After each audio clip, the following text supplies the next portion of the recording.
Hi friends, आज हम बात करने वाले हैं येस बैंक के एफपीओ के बारे में। येस बैंक का एफपीओ 15 जुलाई टू 17 जुलाई तक ओपन रहेगा, जिसके जरिए Yes Bank 15,000 crore rupees raise करेगा। ये इंडिया का अभी तक का लार्जेस्ट एफपीओ है।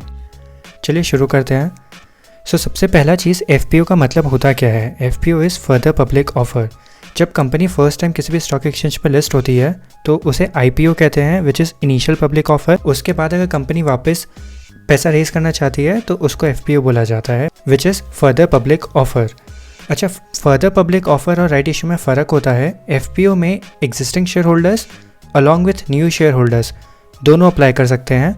वहीं पर अगर हम राइट इशू की बात करें तो राइट इशू सिर्फ और सिर्फ जो एग्जिस्टिंग शेयर होल्डर्स होते हैं उनको वो वाला राइट दिया जाता है। सेकेंड पॉइंट कि एफपीओ के बारे में डिटेल्स। जो एफपीओ का प्राइस रेंज रहेगा वो 12 to 13 रुपीज़ का प्राइस रेंज रहेगा ये, और मिनिमम लॉट साइज जो रहेगा 1000 शेयर्स का रहेगा। अगर मैं आज के डेट की बात करूँ विट इज़ 15 जुलाई, तो जो ये स्टॉक प्राइस लिस्ट था स्टॉक एक्सचेंज पे वो अप्रॉक्सीमेटली 21 रुपीज़ का था।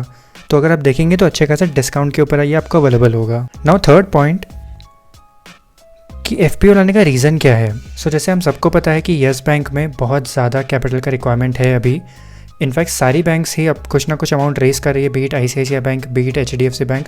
हर किसी बैंक को अपना कैपिटल रेज़ करना पड़ रहा है, बिकॉज गोइंग फॉरवर्ड सबको ऐसा लग रहा है कि एनपीएस बहुत ज़्यादा रिपोर्ट होंगे और एनपीएस को एब्जॉर्ब करने के लिए उनके पास कैपिटल क्वेश्चन होना बहुत ज़्यादा ज़रूरी है। येस बैंक के केस में कैपिटल का बहुत ज़्यादा रिक्वायरमेंट है। हमने पहले भी देखा था कि काफ़ी सारे बैंक्स ने मिल के, which is SBI bank, HDFC bank, ICICI bank, बंधन बैंक और भी काफ़ी सारे बैंक्स ने मिल के इसमें 10,000 करोड़ का ऑलरेडी इन्फ्यूजन किया था। उसके बाद से भी बात चल रहा था कि इनको $2 billion which is approximately 15,000 crore rupees चाहिए था। रवनीत गिल के टाइम पे बहुत ट्राई कर रहे थे इन्वेस्टर्स के थ्रू, बट वो मिल नहीं पा रहा था। इसी वजह से अभी फर्दर पब्लिक ऑफर लेके आ रहे हैं। चौथा, कि हमें लॉन्ग टर्म या शॉर्ट टर्म में इन्वेस्ट करना चाहिए क्या। अगर हमने जैसे बात की कि आज के डेट में 21 रुपीज़ का चल रहा है और ये 12 या 13 रुपीज़ के प्राइस बैंड पे आपको अवेलेबल करवाया जाएगा। हाँ, अगर लिस्टिंग गेन के पर्सपेक्टिव से बात करें तो शायद हमें अच्छा खासा प्रॉफिट हो सकता है।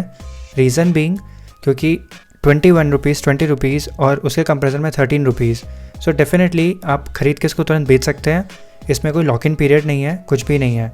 बट क्या हमें इन्वेस्ट करना चाहिए, ये एक बहुत बड़ा क्वेश्चन है, क्योंकि हम आगे आपके साथ डेटा शेयर करेंगे जिसकी वजह से ऐसा लग रहा है कि लॉन्ग टर्म में इसका सस्टेनेबिलिटी थोड़ा सा डिफिकल्ट है।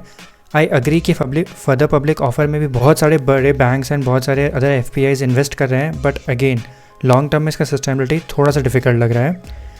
अगर हम बात करें एप्लीकेशन पर अदर एफपीआईज तो येस, एसबीआई भी अच्छा खासा इन्वेस्ट कर रहे हैं। एसबीआई, एचडीएफसी, एलआईसी, बहुत सारे और लार्ज इन्वेस्टर्स हैं जो इसमें इन्वेस्ट कर रहे हैं। चलिए अब इसके टाइमलाइंस की बात कर लेते हैं। 15th को ये बिड ओपन ऑलरेडी हो चुका है, विच इज़ आज ये बिड ऑलरेडी ओपन हो चुका है। 17th को आपका बिड क्लोज हो जाएगा। 22nd को फाइनलाइजेशन होगा अलॉटमेंट का। 23rd को रिफंड्स आपके इनिशिएट कर दिए जाएंगे। 24th को डीमैट अकाउंट में आपके क्रेडिट हो जाएंगे एंड 27th को ये स्टॉक एक्सचेंज पे लिस्ट हो जाएगा। 27th को आप परचेज या सेल कर सकते हैं वापस। आई थिंक उसके बीच में अगर हम 27 से पहले देखें तो अभी मेरे पास 7 ट्रेडिंग डेज अप्रॉक्सीमेटली है। अब जो मैं बोल रहा हूँ कि लॉन्ग टर्म में क्यों डिफिकल्ट लग रहा है इसका सस्टेनेबिलिटी, क्योंकि अगर आप पीआई देखेंगे यहाँ पे IDBI bank and yes Bank का बहुत प्रॉब्लमेटिक सिचुएशन है। अगर आप रिटर्न ऑन कैपिटल एम्प्लॉयड भी देखते हैं तो यहाँ पे सिर्फ 2 bank which is IDBI bank और उसके बाद येस बैंक का भी बहुत कम है, plus quarter on quarter profit again negative. तो ये सारी चीज़ें जो हैं वो अच्छा नहीं दर्शाता है। ऑल्दो एक चीज़ अच्छी है which is dividend yield. Price ही इतना कम है कि अगर कुछ भी डिविडेंड दिया जाएगा तो उसका डिविडेंड यील्ड बहुत अच्छा खासा होगा। नाउ सबसे बड़ा मेजर जगह जो कंसर्न है कि क्यों इनफैक्ट येस बैंक को पैसा रेज करना पड़ रहा है एंड क्यों हमें लॉन्ग टर्म में सस्टेनेबिलिटी थोड़ा सा डिफिकल्ट लग रहा है, विच इज़ अगर आप इनके एनपीए के नंबर्स देखेंगे quarter on quarter gross NPS भी इनका इंक्रीज़ हुआ है एंड अगर हम नेट एनपीए की बात करें तो ये भी क्वार्टर ऑन क्वार्टर इंक्रीज़ होता जा रहा है। दिसंबर 2019 में इट वॉज 5.97%, जो कि बहुत ज़्यादा होता है, और अगर हम मार्च 2020 की बात करें तो भी 5.03%। कहीं ना कहीं मुझे ऐसा फील हो रहा है कि जो एफबीओ से पैसा उठाया जाएगा ये कहीं ना कहीं आपका एडजस्ट हो जाएगा जो एनपीए के नंबर्स रिपोर्ट होंगे आगे जाके उसके लिए। बट बैंक के सस्टेनेबिलिटी के लिए बहुत ज़्यादा इंपॉर्टेंट है कि उनके कैपिटल क्वेश्चन रहे। इसी वजह से येस बैंक एफपीओ लेके आ रहा है।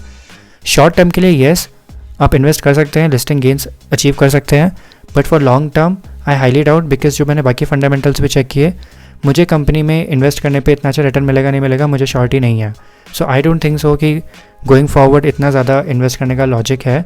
बट अगेन पैसा आपका है, रिटर्न आपको जनरेट होगा, नुकसान भी होता है तो वो भी आपका होता है। तो इसीलिए आपको ये चीज़ अच्छे से देखना पड़ेगा कि आप कितना रिस्क करने को तैयार हैं, उसके अकॉर्डिंग आप इन्वेस्ट कर सकते हैं। सो ये डिसीजन कम्प्लीटली आपका है। I really thank you for watching this video. I hope आपको कुछ वैल्यूएशन ज़रूर मिला होगा। Thank you so much for watching this video. जाने से पहले please like share and subscribe to the channel. Thank you.